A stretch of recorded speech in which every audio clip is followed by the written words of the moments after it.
Bonsoir à tous.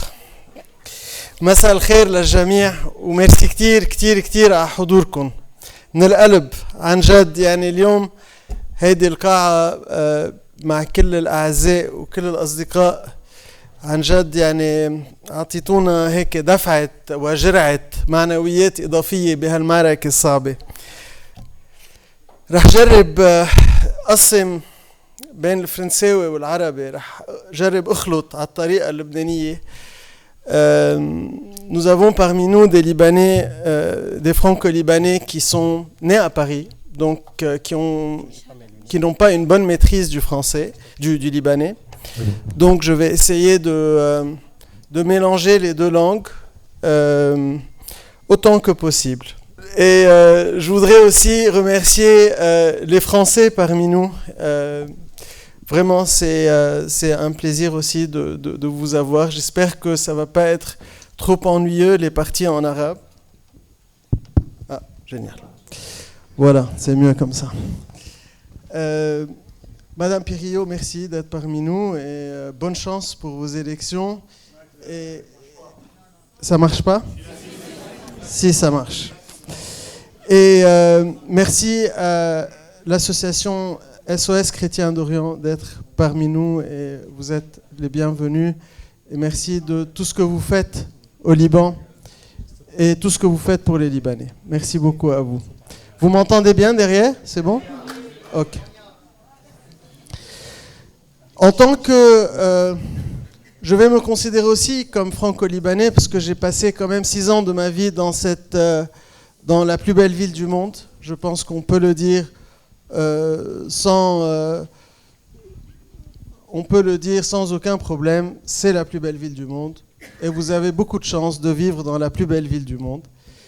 Et j'ai eu aussi la chance de passer 6 ans de ma vie ici. On était en exil, c'était à l'époque de l'occupation syrienne. Et malheureusement, c'était pas de beaux souvenirs pour nous parce qu'on était loin de notre pays. C'est pas comme si on était là de notre propre volonté. Non, c'était difficile pour nous de ne pas pouvoir rentrer au Liban. Et malgré ça, ces 6 ans passés à Paris m'ont permis personnellement à apprendre l'autocritique, à apprendre le respect de l'autre, à apprendre que personne n'a la vérité absolue, que tout est relatif, il faut toujours relativiser, il faut toujours bien réfléchir, il faut toujours se mettre à la place de l'autre, il faut toujours comprendre qu'il y a toujours 2 points de vue, accepter l'autre point de vue et essayer de chercher la vérité, toujours chercher la vérité. Aujourd'hui, je suis parmi vous parce que vous avez tous une très grande responsabilité. Vous êtes des hommes libres et des femmes libres. Et vous avez la capacité aux prochaines élections de voter uniquement selon vos convictions. Ce qui n'est pas le cas des Libanais qui sont au Liban. Les Libanais au Liban n'ont pas cette chance de pouvoir voter seulement selon leurs convictions. Ils sont soumis à des pressions, aux pressions des armes, ils sont soumis à la pression économique. Malheureusement, aujourd'hui, le pouvoir d'achat s'est complètement effondré au Liban, ce qui rend les choses très difficiles pour tout le monde. Et malheureusement, les Libanais aujourd'hui sont victimes du clientélisme parce que quand on se retrouve dans une situation où on ne peut pas mettre ses enfants à l'école, on ne peut pas mettre ses enfants à l'université, on ne peut pas manger, on ne peut pas ramener du lait à la maison pour nourrir les enfants, là on devient vulnérable. Vulnérable à la corruption, vulnérable à malheureusement se faire acheter sa voix parce que la priorité absolue pour beaucoup de gens aujourd'hui, c'est de pouvoir survivre et vivre, tout simplement. Manger, se nourrir, payer le loyer, c'est ça pour eux la priorité. Alors que vous, ici, la France vous assure presque tout. Et donc, vous avez la chance le 15 mai, d'aller voter uniquement selon vos convictions. Et mon job, le 8 mai, pardon, nous c'est le 15, vous c'est le 8. Et je suis là exactement pour ça, pour essayer de vous convaincre. Et c'est ça le débat démocratique. Je suis sûr que dans cette salle, il y a des convaincus et il y en a qui ne sont pas encore convaincus, il y en a qui cherchent, qui doutent, qui se disent « Est-ce que je fais ce choix ou ce choix ?» Mon job, pendant cette, on va dire 1 heure, je vais prendre 1 heure de votre temps, c'est d'essayer de vous convaincre du meilleur choix, qui est le nôtre.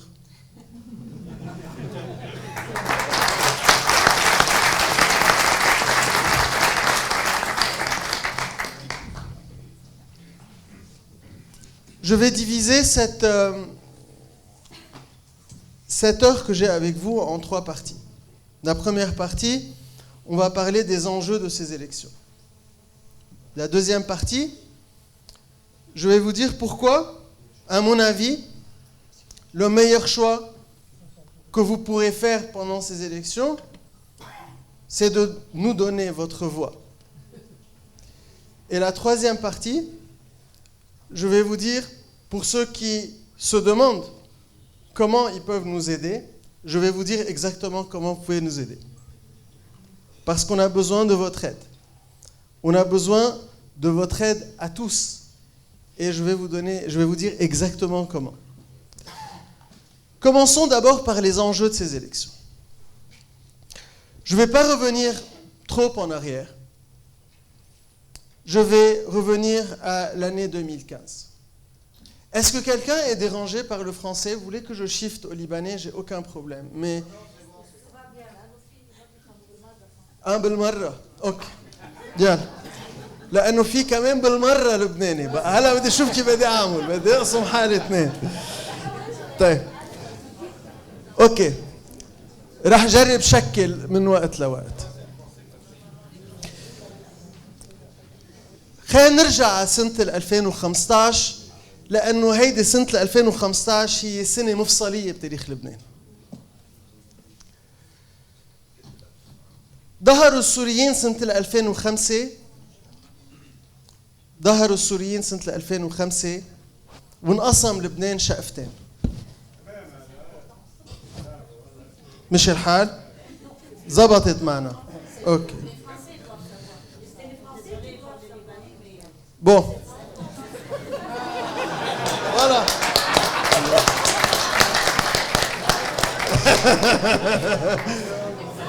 Je vous adore, vraiment.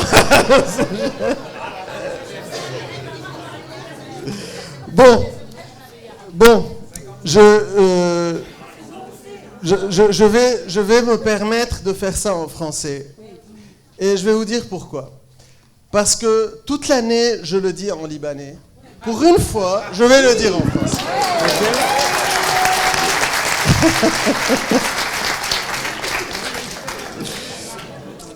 Alors,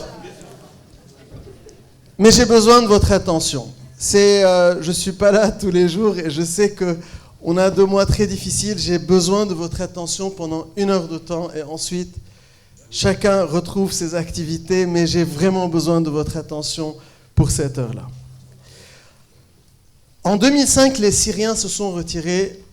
L'occupation syrienne est partie grâce à une résistance féroce et beaucoup de sacrifices. Les Syriens sont sortis le 26 avril 2005 du Liban. Depuis cette date-là, le Liban s'est divisé en 2 camps. Il y a le 14 mars et le 8 mars. On va baisser un peu le micro. Top. بدنا نوطي شوي الميكرو, please. Ok. Donc le Liban s'est divisé en 2 camps. D'un côté, ce qu'on appelle le 14 mars, qui sont les gens qui refusaient la mainmise du Hezbollah et des Syriens sur la décision du pays.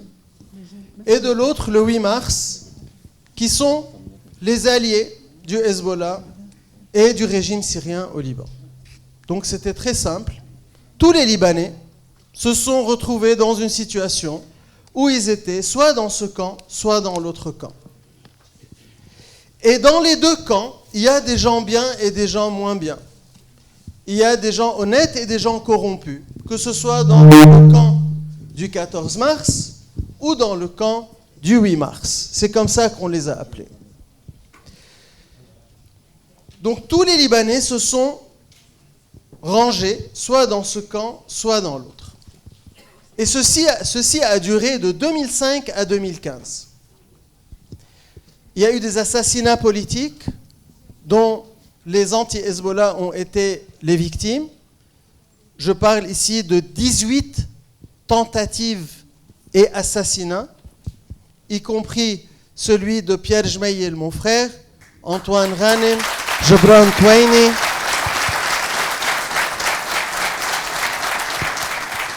Rafi Hariri, Samir Assir, Georges Hawi, tous ces députés et personnages politiques qui ont défendu la souveraineté du Liban face au camp du Hezbollah et du régime syrien.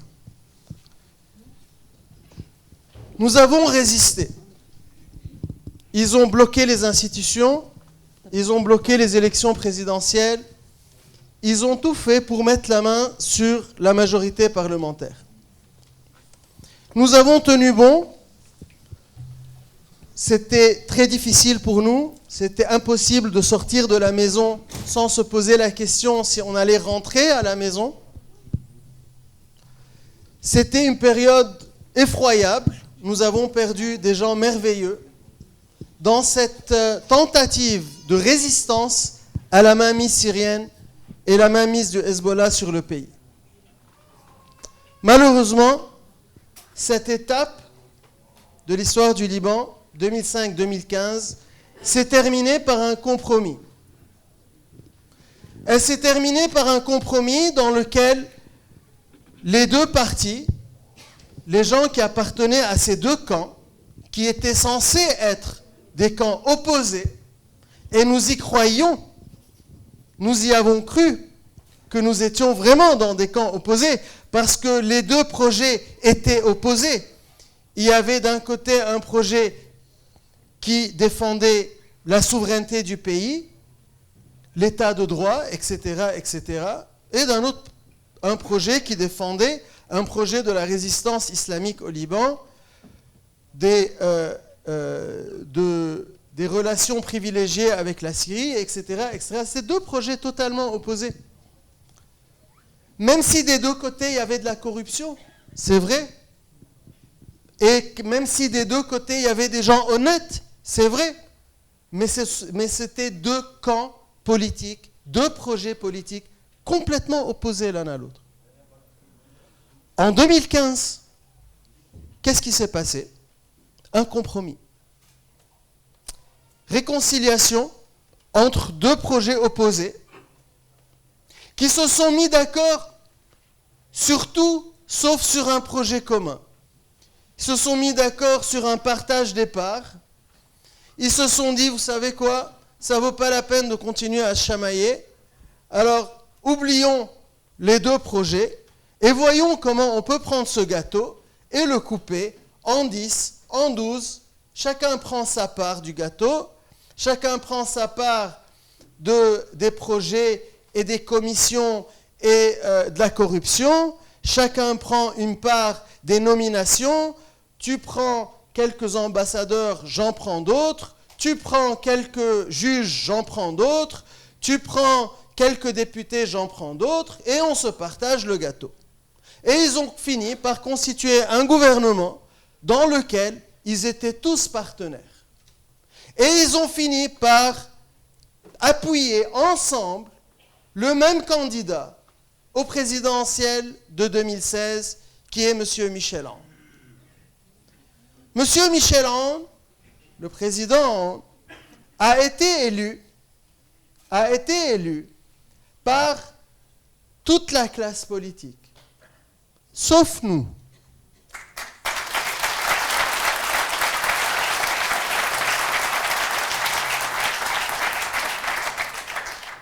Parce que même s'ils parlent tous de réconciliation à cette époque-là, mais en réalité, ce n'était pas une réconciliation, ce n'était pas un compromis, c'était une capitulation. Ceux qui se prétendaient être des défenseurs de la souveraineté du Liban ont décidé de capituler et d'accepter le diktat du Hezbollah et d'élire à la tête de l'État le candidat du Hezbollah, qui est M. Michel Aoun. M. Michel Aoun, quand il a été élu président de la République, il était clairement l'allié du Hezbollah, il était clairement le candidat du Hezbollah, et à aucun moment, il n'a dit le contraire. À aucun moment. Personne ne peut nous dire on a été lésé, il nous a menti, il a promis, il n'a pas fait. C'est pas vrai. C'était clair du début à la fin. Quand Michel Aoun s'est présenté aux élections, il s'est présenté comme étant l'allié principal du Hezbollah et il s'est présenté comme étant le candidat principal du Hezbollah, le seul et unique candidat du Hezbollah. Donc quand on va voter pour quelqu'un qui est à l'opposé politique, on est en train de capituler. C'est comme si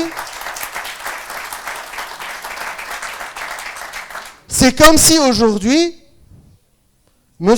Zemmour décide soudain d'aller voter Mélenchon.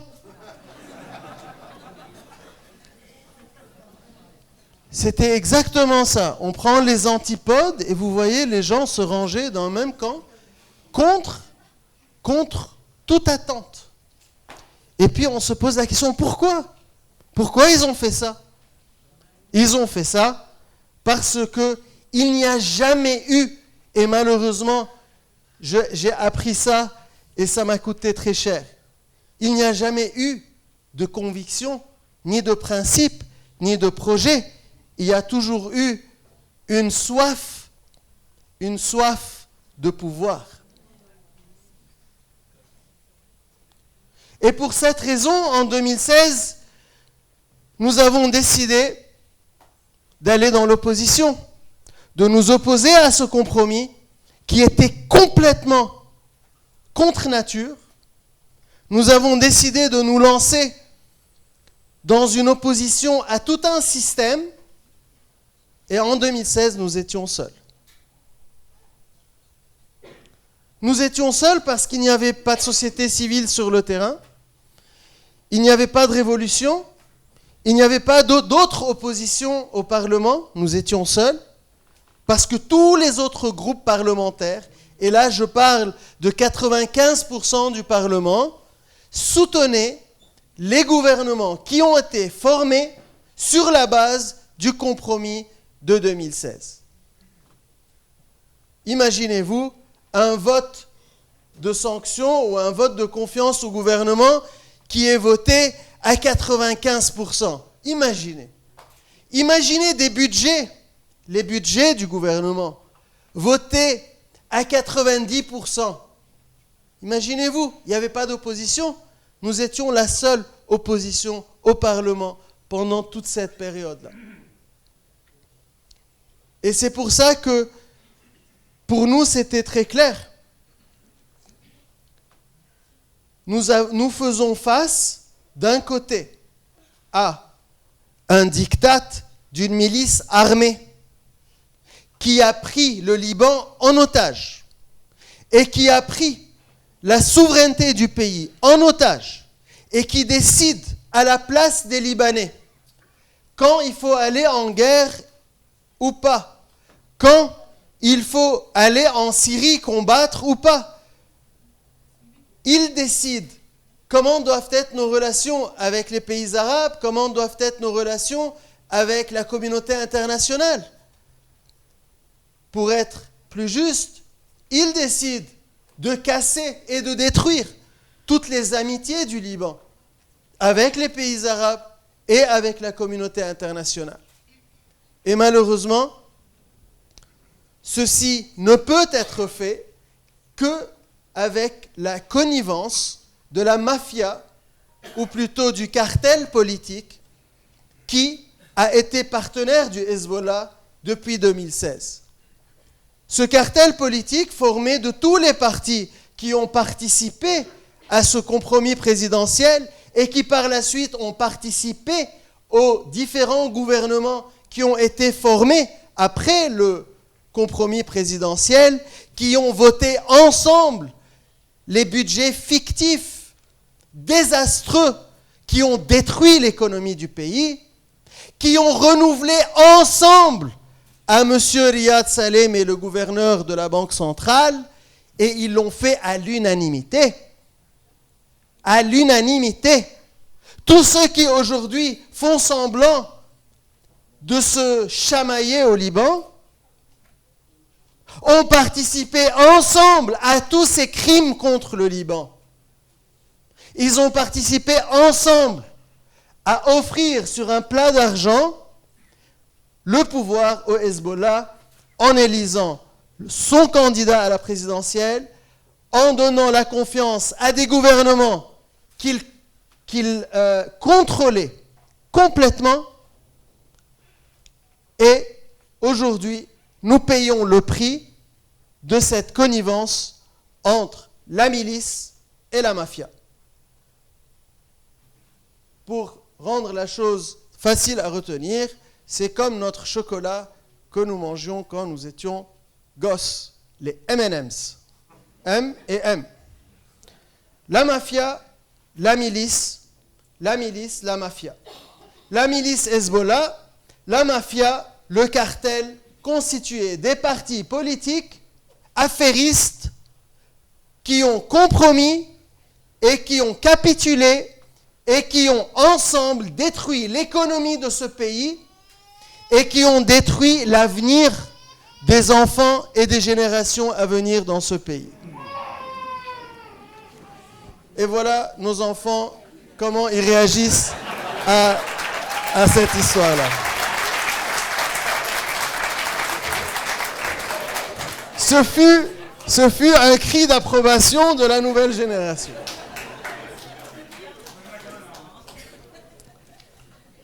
Aujourd'hui, en 2019, le 17 octobre 2019, alors qu'on commençait à se dire, y a-t-il de l'espoir? Que sommes-nous en train de faire en tant que parti KTEB?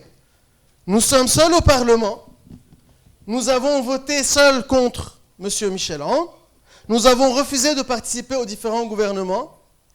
Nous sommes arrivés aux élections en 2018 avec toutes les belles promesses qui ont été faites aux Libanais. C'était une ambiance de solidarité, de réconciliation nationale, de belles promesses, un nouveau président qui a l'unanimité autour de lui, qui fait un grand rassemblement autour de lui. Ils ont commencé à nous promettre un TGV qui allait passer de Tripoli au nord. On a vu le pétrole commencer à pleuvoir sur nos têtes avec des dollars qui descendaient.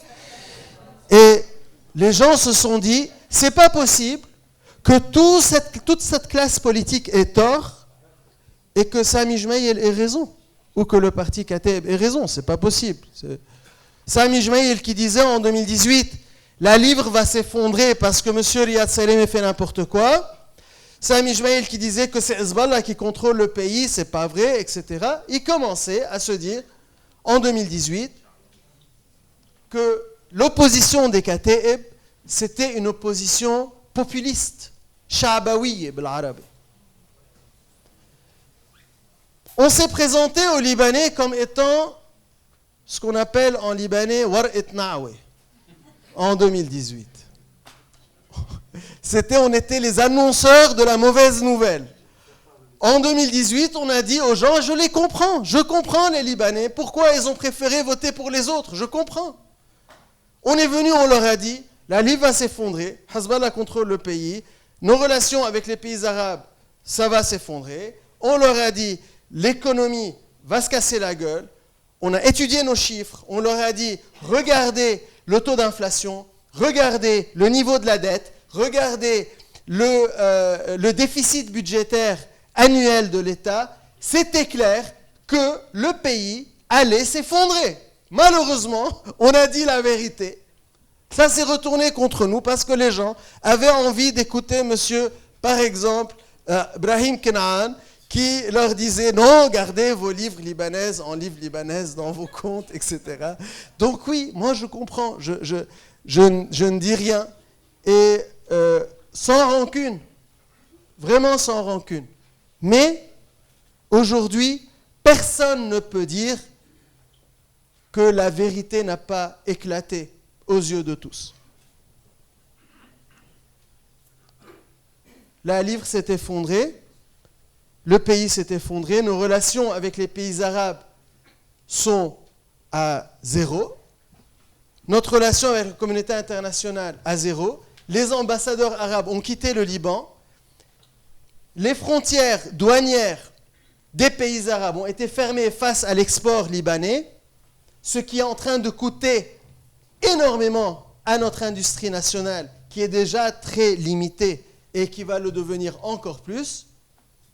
Et voilà, aujourd'hui, nous payons le prix. Notre argent, on l'a perdu. L'argent des contribuables, les déposants ont perdu leur argent. Et aujourd'hui, malheureusement, il n'y a plus rien que nous n'avions pas prévenu en 2018 qui ne s'est pas réalisé en 2022. Rien. J'aurais aimé avoir tort. J'aurais aimé que notre parti ait tort, que nos équipes aient tort. Nous avons parmi nous aujourd'hui le responsable du dossier économique au parti qui a une équipe et qui a travaillé sur les budgets, qui nous indiquait, Jean devenait fou, il me disait, mais c'est quoi ces chiffres? C'est du grand n'importe quoi. Et imaginez-vous, vous avez 115 députés sur 128 qui allaient voter sur un budget fictif avec des chiffres complètement fous. Et pour nous, c'était très clair. On allait au Parlement, on leur disait, regardez, mais les chiffres sont faux. Ils s'en foutaient. Et voilà le résultat. Nous avons tout perdu. En 2019, les Libanais se sont rendus compte de cette fraude dont ils ont fait l'objet. Combien on leur a menti et combien ils sont en train de payer le prix. Et ils se sont levés. Et la révolution d'octobre 2019 a été un moment extraordinaire dans l'histoire du Liban. Parce que les Libanais, qu'on croyait comme étant des suiveurs, tout le monde disait, les Libanais, ils suivent leur zaïm, leur grand leader. Et que les Libanais ne se relèveront jamais contre cette classe politique. Mais les Libanais ont cassé tous les pronostics. 1,5 million de Libanais dans les rues. Plus de 30% des Libanais du sud au nord sont descendus dans les rues pour dire « Ne nous prenez pas pour des cons ». C'est ça ce qu'ils ont dit. « Ne nous prenez pas pour des cons ».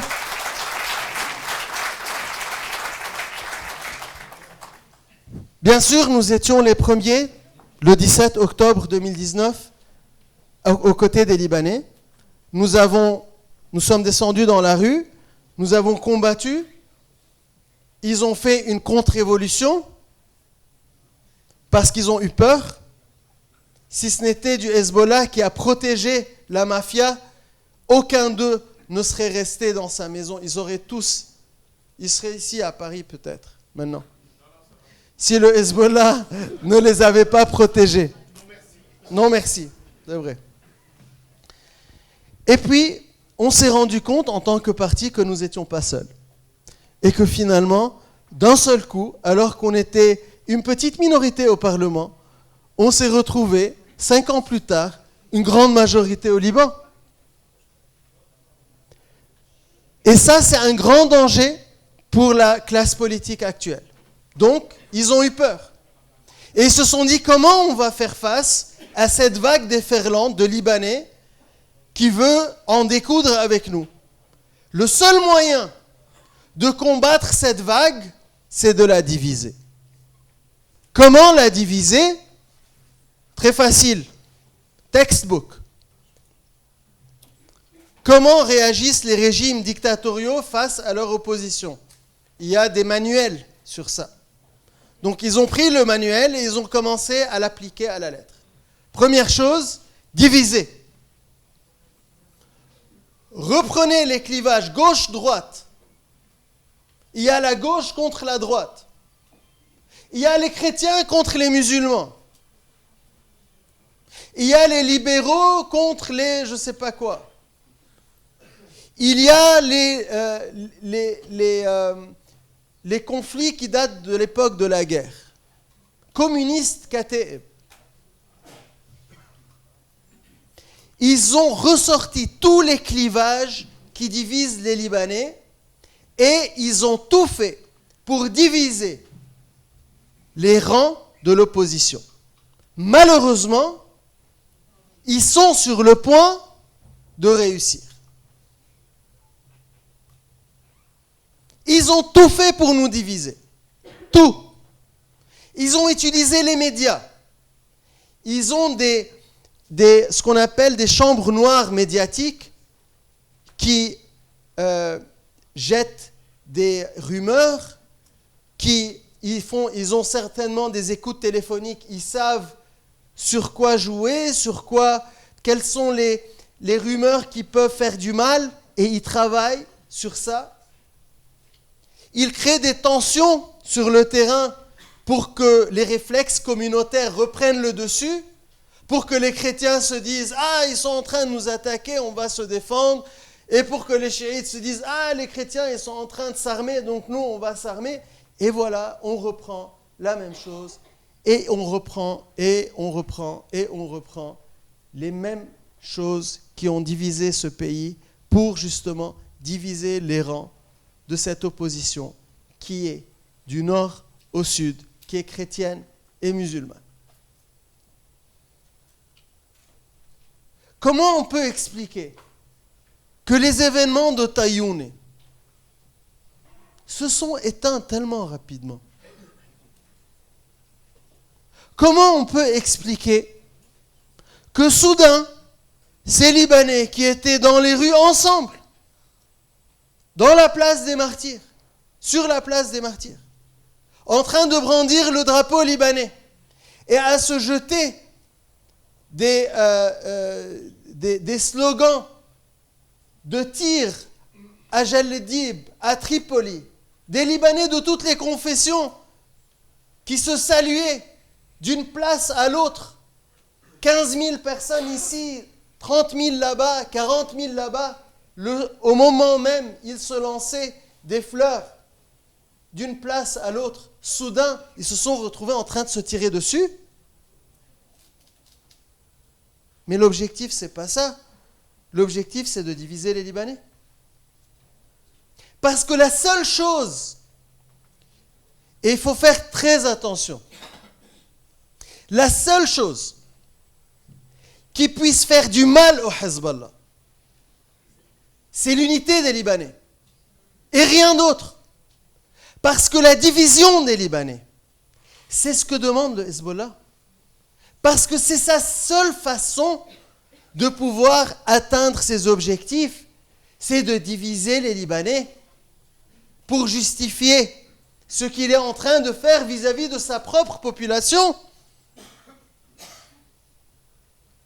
C'est la seule façon pour lui de justifier la présence de ses armes vis-à-vis de sa propre population, c'est de créer un ennemi à l'intérieur du pays.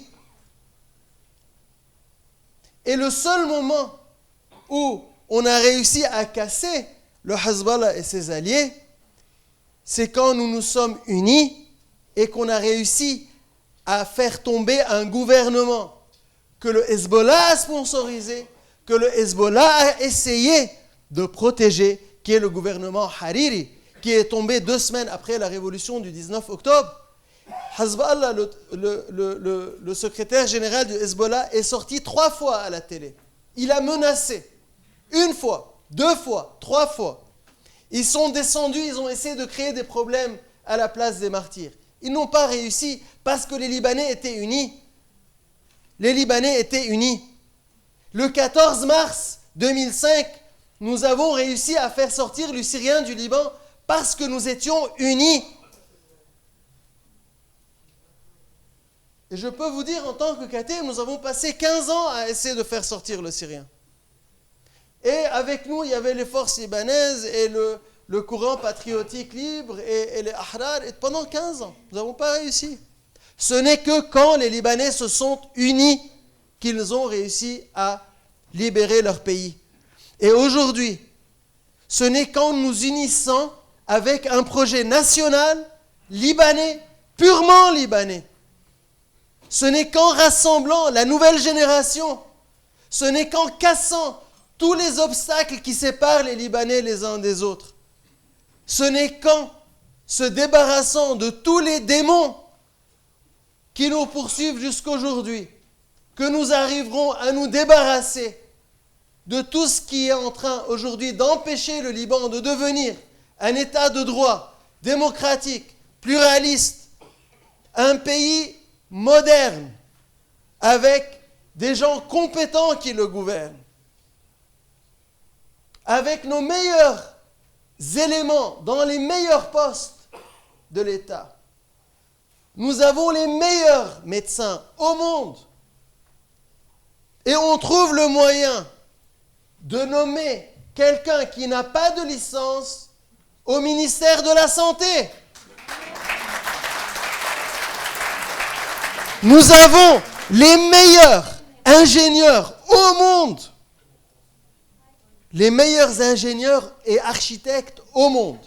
Et nous trouvons le moyen de mettre à la tête du ministère des Travaux publics les gens les plus corrompus et les plus incompétents de l'histoire du Liban. On se demande pourquoi le Liban est arrivé là. Je vais vous dire pourquoi le Liban en est arrivé là. Nous sommes gouvernés par une classe politique qui est corrompue et qui n'a aucune croyance en l'état de droit, ni dans le principe de compétence. C'est une mentalité milicienne qui gouverne le pays. Une mentalité milicienne dont le seul objectif, l'argent, le pouvoir, la violence et l'élimination politique de l'autre. C'est ça la mentalité milicienne. Les gens se disent, c'est quoi la différence entre un chef de guerre et un homme d'État? Un chef de guerre, c'est quelqu'un qui croit en la violence, qui n'a aucun respect pour les gens, qui ne travaille pas pour les gens, ni pour les citoyens, ni pour le pays. C'est quelqu'un qui travaille pour lui. C'est quelqu'un qui considère que tout est permis pour arriver au pouvoir. C'est ça quand les chefs de guerre prennent le pouvoir au Liban. Et malheureusement, ceux qui tiennent le pouvoir au Liban aujourd'hui, ce sont des chefs de guerre qui pensent en chefs de guerre. Et c'est pour ça que le pays est arrivé là où il est aujourd'hui. Nous avons besoin d'hommes d'État qui mettent l'intérêt du Liban et des Libanais avant leurs propres intérêts. Nous avons besoin d'hommes d'État qui croient en la démocratie, qui croient en l'état de droit, qui croient en le changement démocratique, qui croient en la compétence des responsables, qui travaillent de tout cœur pour l'intérêt des citoyens. Et ça, c'est vous qui pouvez le faire. Surtout, ne vous laissez pas leurrer. Et je vous parle en tant nous sommes un parti qui a participé à la guerre pendant la guerre. Le jour où la guerre s'est terminée, nous avons mis un terme et nous avons ouvert une nouvelle page.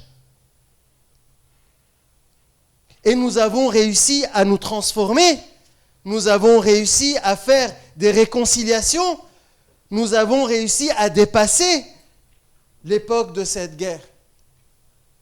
Parce qu'à la base, on ne l'a jamais voulu, cette guerre. On y a été entraînés. Comme tous les Libanais y ont été entraînés, malgré nous. C'était un instinct d'autodéfense. Nous nous sommes défendus. Mais la guerre est finie. Et maintenant, celui qui veut continuer à gouverner le Liban avec une mentalité de guerre est en train de détruire le Liban. Et c'est pour cela qu'aujourd'hui, il faut regarder qui sont les partis politiques ou les responsables politiques qui sont en train d'agir en hommes d'État et non en chefs de guerre. Ce dont nous avons besoin aujourd'hui, c'est des Libanais, des jeunes Libanais, des femmes, des hommes libanais qui sont modernes dans leur tête, mais en même temps solides sur les principes et qui ne sont pas prêts à laisser tomber le pays et de faire des compromissions de nouveau. Certains croient que les chefs de guerre vont nous protéger contre le Hezbollah. C'est pas vrai. Parce que ce sont les chefs de guerre qui ont fait le compromis avec le Hezbollah. Et c'est eux-mêmes qui ont décidé de capituler face au Hezbollah. Et ce sont les hommes d'État qui sont restés debout face au Hezbollah.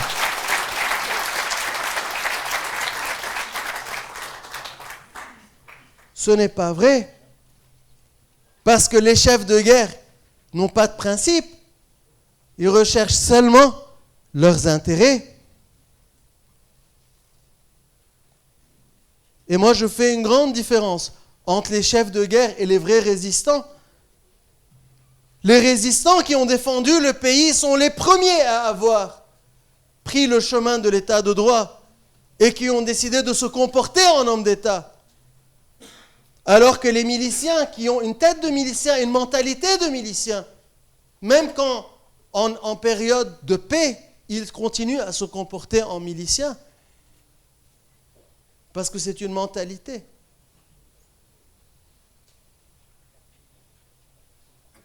L'enjeu de ces élections, c'est de dire, nous, Libanais, on refuse de continuer à vivre comme ça. On refuse de donner un feu vert aux gens qui ont détruit notre pays. On refuse de donner un quitus aux hommes politiques qui ont détruit ce pays. On veut rendre responsables, sanctionner tous ceux qui nous ont amenés jusque-là. Pourquoi ? Parce que si on ne sanctionne pas aujourd'hui ceux qui nous ont menés là où nous sommes en train de dire continuez ainsi. Si on vote pour ceux qui ont détruit le pays, on est en train de leur dire quoi ? Continuez ainsi. Parce que quoi que vous faites, quoi que vous ferez dans l'avenir, nous allons revoter pour vous. Pourquoi ils changeraient ? Pourquoi ils changeraient d'attitude ? Pourquoi ils se comporteraient autrement si de toute façon, on va continuer à voter pour eux ? Le seul moyen pour que ces gens-là changent, et s'ils ne changent pas, on doit les changer, le seul moyen, c'est qu'ils sachent que nous ne sommes pas d'accord. Comment leur dire que nous ne sommes pas d'accord ? C'est en mettant la bonne feuille dans la boîte le jour des élections. Donc l'enjeu de ces élections, c'est finalement de sortir avec des gens solides sur les principes, compétents et qui peuvent prendre le Liban vers un nouveau chemin, qui peuvent sortir le pays de la catastrophe dans laquelle il se trouve. Mais si on continue à ramener les mêmes, on va avoir le même résultat. C'est comme ça. Élisez les mêmes, vous aurez la même chose. Voilà les enjeux de ces élections. Sortir le pays de là où il est. Et ça ne va pas se faire du jour au lendemain, ça va prendre du temps, mais il faut commencer quelque part. Et ce quelque part, c'est les élections.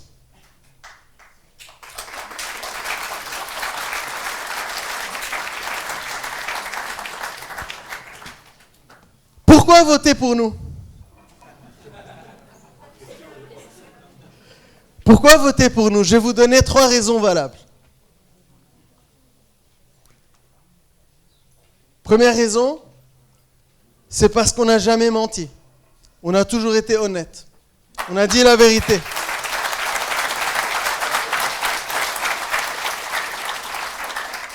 On a vu juste. On a prévenu. On a tout fait. On a haussé la voix. On vous a fait entendre notre voix pendant toute la période passée. On ne vous a jamais menti. On a toujours été honnête. On n'a jamais changé. On a été fidèles à nous-mêmes, du début à la fin. On a été fidèles à nos principes. Quand on a dit, on ne vote pas pour un candidat qui va soutenir les armes du Hezbollah, on n'a pas contredit. Quand on a promis qu'on allait se lever contre tout genre de corruption et qu'on allait faire notre travail au Parlement, qu'on allait étudier nos dossiers et qu'on allait dire la vérité aux Libanais, nous l'avons fait.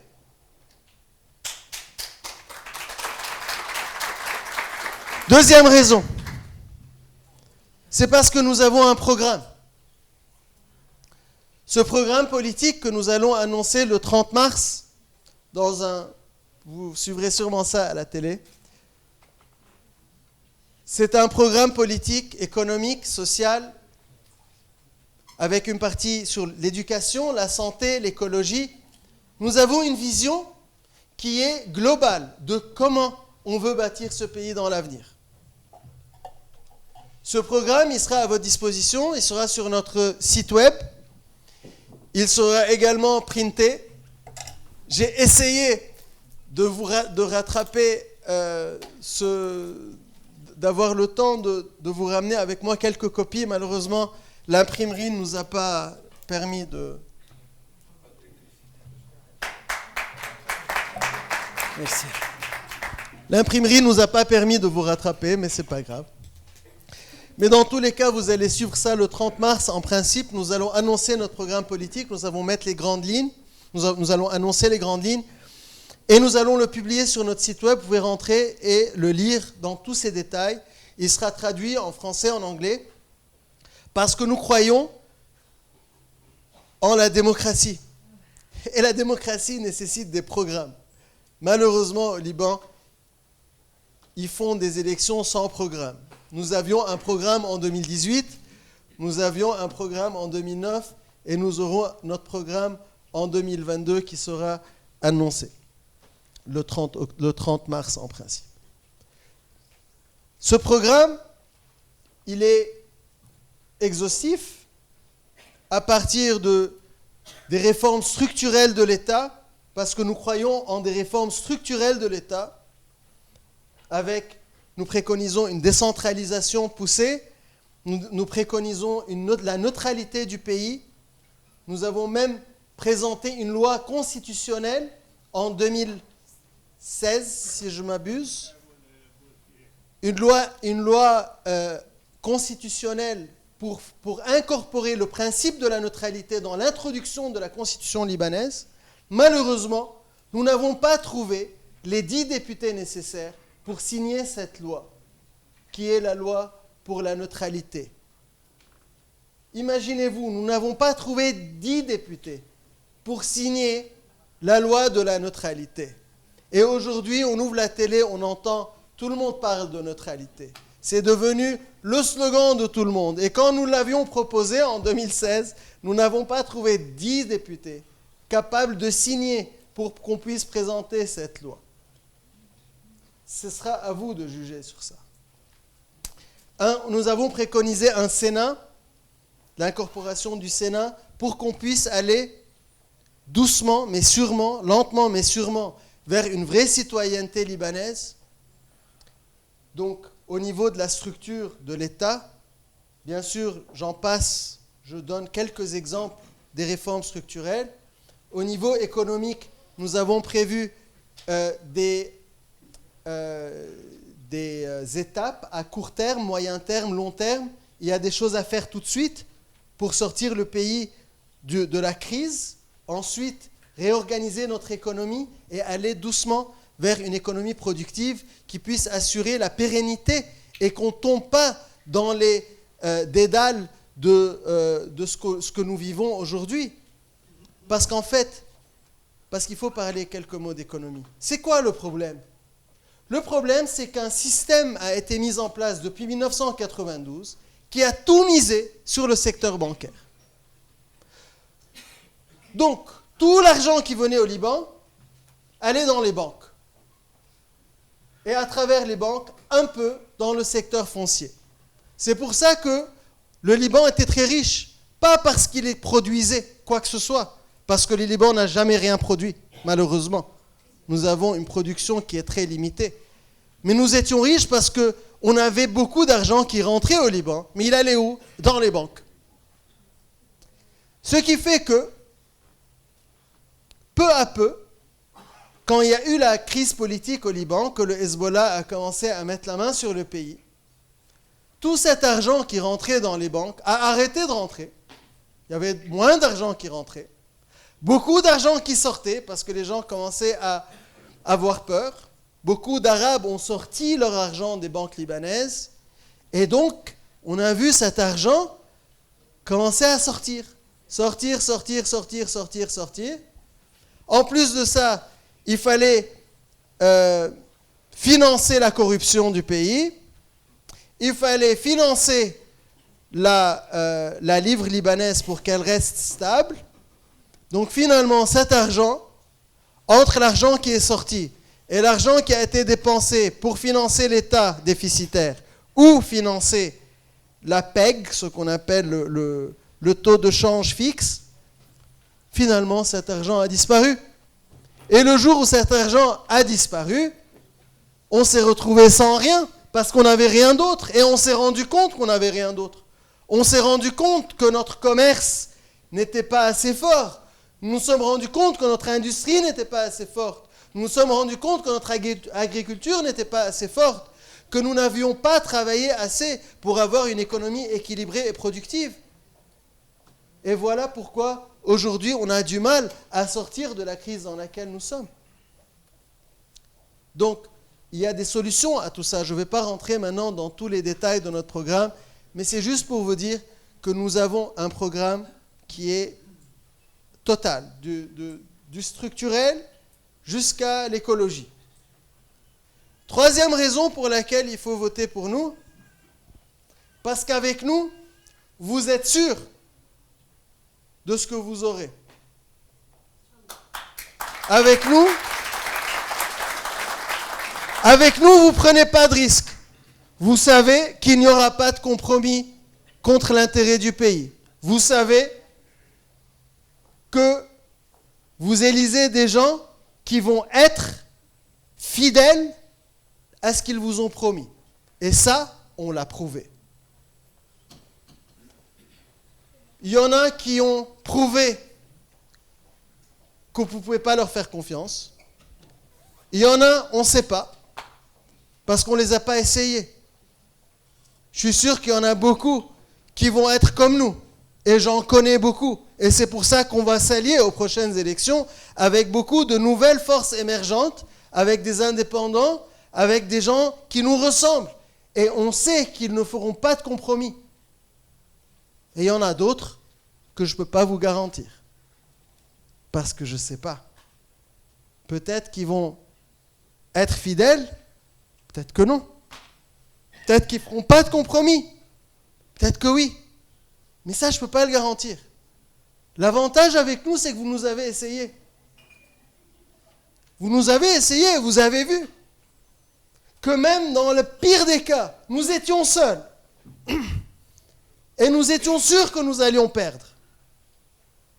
Et malgré ça, nous n'avons pas fait de compromis. Donc avec nous, vous savez à quoi vous en tenir. Avec les autres, peut-être ben que oui, peut-être ben que non. Je ne sais pas.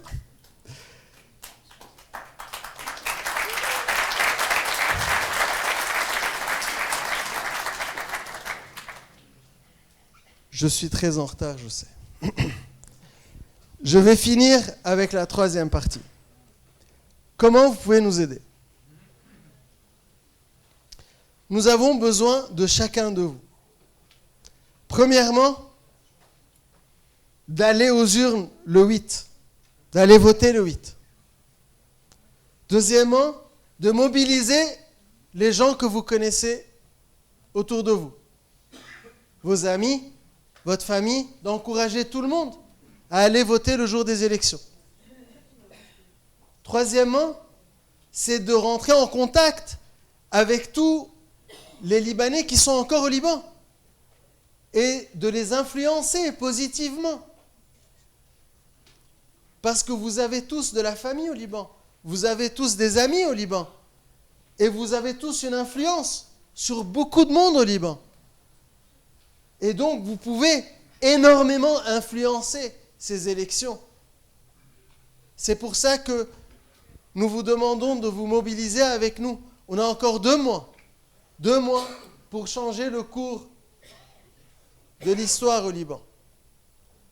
Et ça demande un effort de tous. Et je suis sûr que chacun de vous peut au moins avoir une influence sur 2, 3, 4, 10 personnes. Imaginez-vous, nous sommes aujourd'hui ici, je pense, 400 personnes.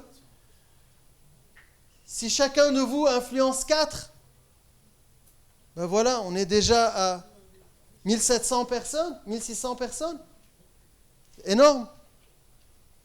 Mais je suis sûr qu'on peut influencer encore beaucoup plus. Donc on compte sur vous pour nous aider. Avec la grâce de bon Dieu.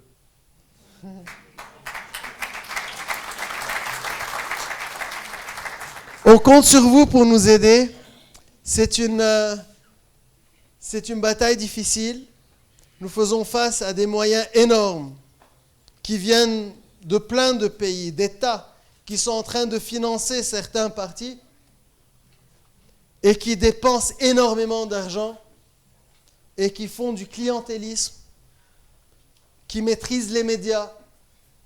Et donc, c'est un acte de résistance auquel nous devons avoir recours. C'est un acte de résistance. C'est très difficile.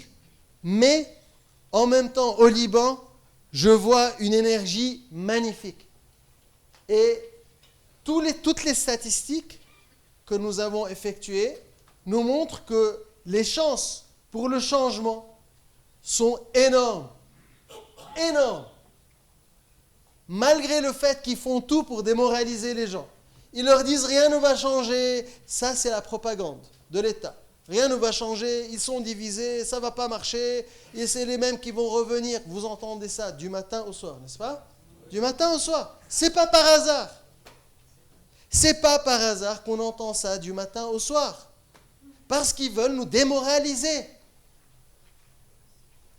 Et je peux vous assurer, seulement la campagne qui est faite contre nous est suffisante pour être, pour moi, la preuve qu'ils ont peur. Parce que s'ils n'avaient pas tellement peur, ils ne feraient pas tellement d'efforts. C'est trop d'efforts ce qu'ils font. Vraiment, parfois je regarde, je me dis, mais pourquoi ils font tellement d'efforts? C'est parce qu'ils savent qu'on peut changer les choses. Et je vous demande à tous de ne pas baisser les bras, de continuer. Ça ne nous coûte rien. Ça nous coûte seulement le 8 mai d'aller voter. Ça nous coûte seulement de parler autour de nous, de convaincre les gens autour de nous. Ça ne demande rien de plus. On ne vous demande pas de payer de l'argent, on ne vous demande pas de descendre à Beyrouth, on ne vous demande pas de descendre mourir pour le Liban. On vous demande juste de faire quelques efforts autour de vous. C'est pas beaucoup. Vous savez, notre parti a donné 6000 jeunes sa plus belle jeunesse. Ils ont donné leur vie pour ce pays. Ils ont donné leur vie pour ce pays. Qu'est-ce qui est demandé de nous aujourd'hui? De faire quelques efforts. Mais c'est rien par rapport à ce qu'on demandait aux Libanais avant. Vous savez, il y a un jeune qui vivait ici à Paris, qui s'appelait Amin Aswad. Maintenant, je crois qu'il est à New York. Son oncle s'appelle aussi Amin Aswad. Il avait 18 ans. Il était en terminale à Jamhour.